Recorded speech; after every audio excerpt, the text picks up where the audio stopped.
คุ้งยวนนี่นกหลานเบิ้ลแล้วขอของนี่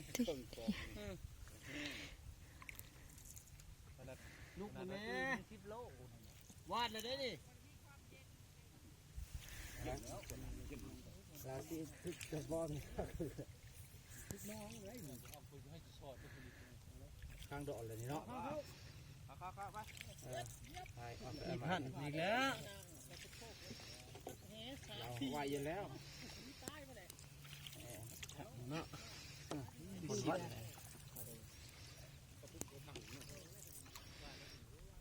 แบบนี้เราต้องคิดเต็มที่เอาพวกกันนะ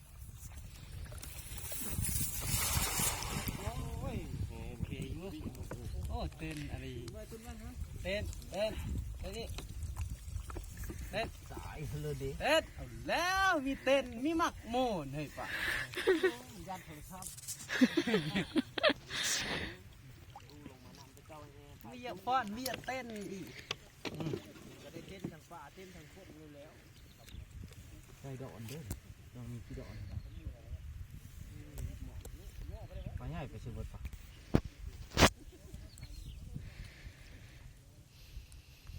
ประมาณก็ถือ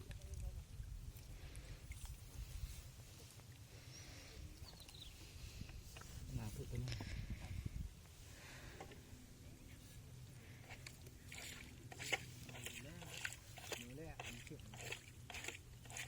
เขาคุ้มค่าแล้วได้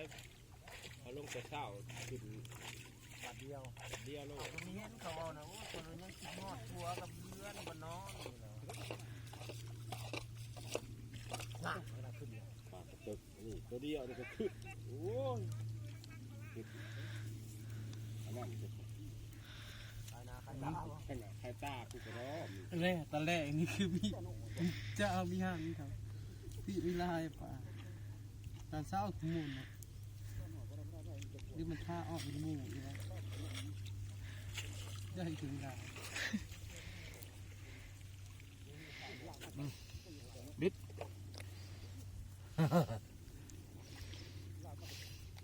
นั่งนี่แหละ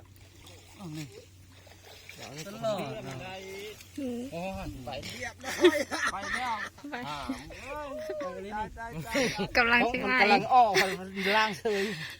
แล้วนี่ตัวนี้ลูกมันพอนี่ปะนังปะพุ่มคือพุ่มอยู่ที่ว่าปะนังคือตัวนึงก่อนก่อนไงสองโต๊ะ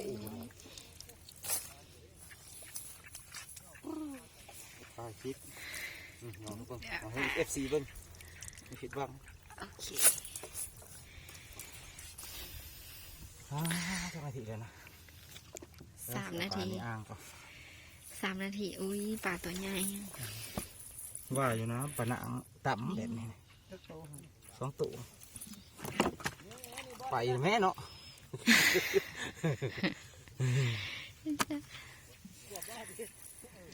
ไปบ่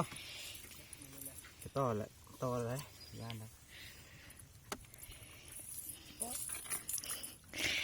ว่าค่อยมี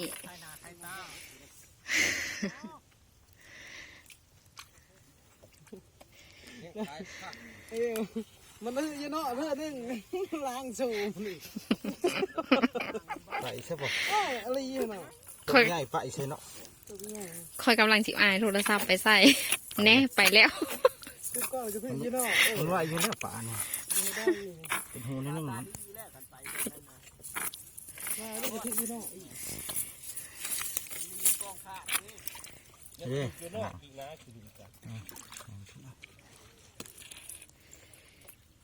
อยู่บ้านจังเนาะไปชิเถอะ